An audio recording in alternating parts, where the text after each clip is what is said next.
ابتدا ہے رب ذوالجلال کے ببرکت نام سے جو دلوں کے راز خوب جانتا ہے، جو سب کا خالق و مالک ہے، سچ کی تلاش، علم کی روشنی اور تحقیق کی گہرائی کے ساتھ۔ یہ ہے عبید ٹی وی اور میں ہوں آپ کا دوست عبید اللہ خان اخونزادہ۔ امید کرتے ہیں تمام ناظرین خیر و عافیت سے ہوں گے۔ محترم ناظرین اکرام، آج ہم دنیا کے ایک ایسے ملک کی سیر کرنے والے ہیں جسے دنیا اسلام کا ابھرتا ہوا ستارہ کہا جاتا ہے۔ وسطی ایشیا کے دل میں واقع ایک خوبصورت، پرامن اور تاریخی ملک، جس کی رگوں میں فارسی تہذیب دوڑتی ہے اور جس کی زمین پر تاریخ سانس لیتی ہے، جہاں آسمان زمین کو چھوتا محسوس ہوتا ہے۔ یہاں پامیر کے بلند پہاڑ ہیں، قدیم ریشم روڈ کی جاتے ہیں اور ایسی ثقافت جو صدیوں پرانی ہونے کے باوجود آج بھی زندہ ہے۔ میں بات کر رہا ہوں تاجکستان کی۔ تو ویڈیو کا باقاعدہ آغاز کرنے سے قبل اگر آپ ہمارے چینل عبید ٹی وی پر نئے ہیں تو آپ ہمارے چینل کو سبسکرائب کر کے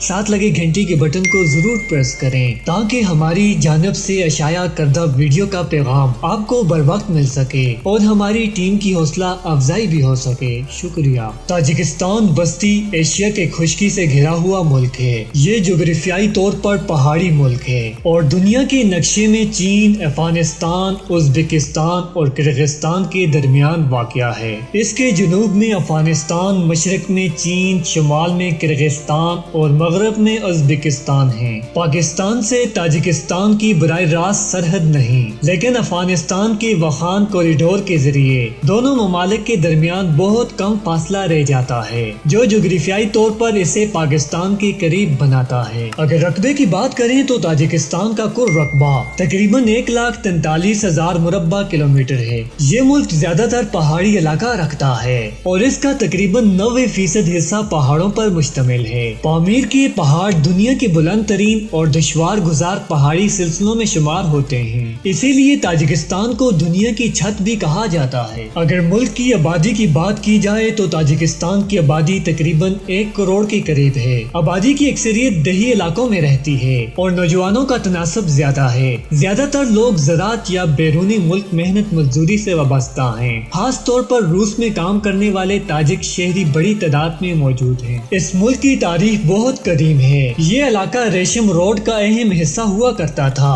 یہاں فارسی تہذیب کا گہرا اثر رہا ہے۔ یہ علاقہ مختلف سلطنتوں جیسے ساسانی، عرب، منگول اور تیموری سلطنت کے زیر اثر رہا۔ 19ویں صدی میں یہ روسی سلطنت کا حصہ بنا، بعد ازاں سوویت یونین میں شامل ہو گیا۔ 1991 میں سوویت یونین کے خاتمے کے بعد تاجکستان ایک آزاد ملک بنا، تاہم آزادی کے فوراً بعد خانہ جنگی کا سامنا کرنا پڑا جو 1997 میں ختم ہوئی۔ اگر ملک کی تہذیب کی بات کی جائے تو تاجک تہذیب فارسی تہذیب سے گہرے طور پر جڑی ہوئی ہے۔ ادب، شاعری اور علم کو یہاں بڑی اہمیت حاصل ہے۔ فارسی کے مشہور شاعر رودکی کو تاجک ادب کا بانی سمجھا جاتا ہے۔ شاعری اور لوک کہانیاں تاجک ثقافت کا اہم حصہ ہیں اور لوک کہانیاں آج بھی زندہ ہیں۔ تاجکستان کا دارالحکومت دوشنبہ ہے جو ملک کا سب سے بڑا اور اہم شہر ہے۔ دوشنبہ سیاسی، معاشی اور ثقافتی سرگرمیوں کا مرکز ہے۔ یہاں سرکاری ادارے، جامعات، عجائب گھر اور بڑے کاروباری مراکز واقع ہیں۔ اگر ملک کی مذہب کی بات کی جائے تو تاجکستان میں اسلام اکثریتی مذہب ہے اور زیادہ تر آبادی سنی مسلمان ہے، جبکہ کچھ علاقوں میں شیعہ اسماعیلی بھی پائے جاتے ہیں۔ خاص طور پر پامیر کے خطے میں مذہب عوامی زندگی میں اہم کردار ادا کرتا ہے، اگرچہ ریاست خود کو سیکولر کہتی ہے اور ملک میں صدارتی نظام حکومت قائم ہے۔ ملک کے موجودہ صدر امام علی رحمان ہیں جو 1994 سے اقتدار میں ہیں۔ حکومت مضبوط مرکزی کنٹرول رکھتی ہے اور سیاسی طاقت زیادہ تر صدر کے ہاتھ میں ہوتی ہے۔ تاجکستان کا جھنڈا 3 رنگوں پر مشتمل ہے، اوپر سرخ، درمیان سفید اور نیچے سبز۔ جھنڈے کے درمیان سفید پٹی اور سنہری تاج اور اس کے اوپر 7 ستارے بنے ہوئے ہیں۔ یہ رنگ اور نشان ملک کی ثقافت، تاریخ اور اقدار کی نمائندگی کرتے ہیں۔ سرخ رنگ قوم کی بہادری اور قربانی کو ظاہر کرتا ہے، سفید رنگ امن اور پاکیزگی کی علامت ہے اور سبز رنگ زرخیزی اور امید کی نمائندگی کرتا ہے۔ تاج کے اوپر 7 ستارے وحدت اور خوشحالی کی علامت سمجھے جاتے ہیں جو تاجک قوم کی قومی شناخت اور تاریخی ورثے کو ظاہر کرتے ہیں۔ اور ملک کی سرکاری زبان تاجکی ہے جو فارسی زبان ہی کی ایک شکل ہے اور فارسی، دری اور اردو سے کافی حد تک ملتی جلتی ہوتی ہے۔ روسی زبان بھی سرکاری اور تجارتی امور میں استعمال ہوتی ہے، خاص طور پر شہروں میں۔ ملک کی معیشت کمزور مگر ترقی پذیر ہے۔ زراعت، پن بجلی، معدنیات اور بیرون ملک کام کرنے والے مزدوروں کی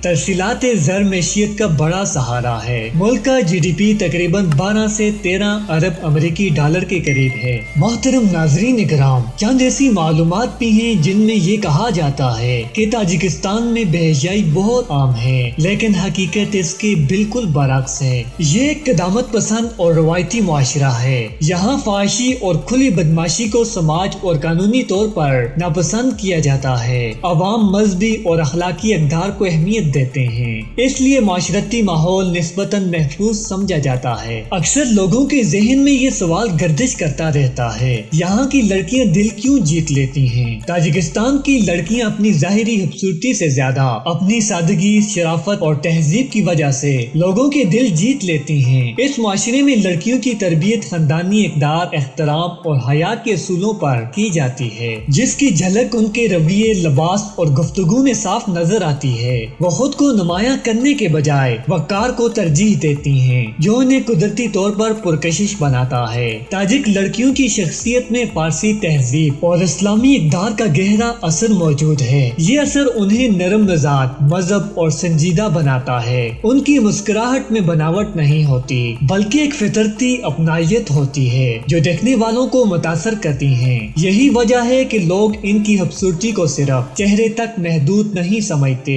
بلکہ کردار سے جوڑتے ہیں۔ یہاں کی لڑکیاں فیشن سے ناشنا نہیں، مگر وہ فیشن کو شرافت کے دائرے میں رکھتی ہیں۔ روایتی لباس، سادہ میک اپ اور قدرتی انداز انہیں ایک منفرد شناخت دیتا ہے۔ وہ مغربی نمائش کے بجائے اپنی ثقافت پر فخر کرتی ہیں، اور یہی چیز انہیں دنیا کے کئی معاشرے سے الگ کرتی ہے۔ خاندانی نظام تاجکستان میں بہت مضبوط ہے۔ لڑکیاں بچپن سے ہی ذمہ داری، صبر اور احترام سیکھتی ہیں۔ بڑوں کی عزت، چھوٹوں سے محبت اور مہمان نوازی ان کی فطرت کا حصہ ہے۔ مختصر یہ کہ تاجکستان کی لڑکیاں دل اس لیے جیتتی ہیں کیونکہ وہ خوبصورتی کو کردار، حیا اور سادگی کے ساتھ جوڑتی ہیں۔ یہی وہ خوبصورتی ہے جو وقت کے ساتھ ساتھ ختم نہیں ہوتی، بلکہ اور گہری ہوتی جاتی ہے۔ ملک میں شادی بیاہ کی رسومات بہت روایتی اور رنگین ہوتی ہیں۔ عام طور پر شادی کا سلسلہ منگنی سے شروع ہوتا ہے، جہاں لڑکے کے گھر والے لڑکی کے والدین سے اجازت اور تحائف لے کر جاتے ہیں۔ شادی کی تیاریاں کئی دن پہلے سے شروع ہو جاتی ہیں، جس میں نئے کپڑے، زیورات اور شادی کی جگہ کی سجاوٹ شامل ہوتی ہے۔ شادی کی تقریب میں موسیقی، رقص اور دعا کا بڑا حصہ ہوتا ہے، جبکہ دلہن اور دولہا روایتی لباس میں سجتے ہیں۔ مہمانوں کو روایتی کھانے اور مٹھائیاں پیش کی جاتی ہیں، اور شادی کے دوران خاندان اور رشتہ داروں کے درمیان تحائف کا تبادلہ رہتا ہے۔ شادی کے بعد کچھ دن تک ملاقاتیں اور چھوٹی تقریبات جاری رہتی ہیں، جس میں دلہن اور دولہے کی خوشحالی کے لیے دعا اور برکتیں دی جاتی ہیں۔ تاجکستان کی کرنسی کا نام تاجکستانی سومنائی ہے، جسے قومی ہیرو اسماعیل سومنائی کے نام پر رکھا گیا ہے۔ روزمرہ لین دین اسی کرنسی میں ہوتا ہے۔ اگر ملک کا پاکستان اور انڈیا سے فاصلہ دیکھا جائے تو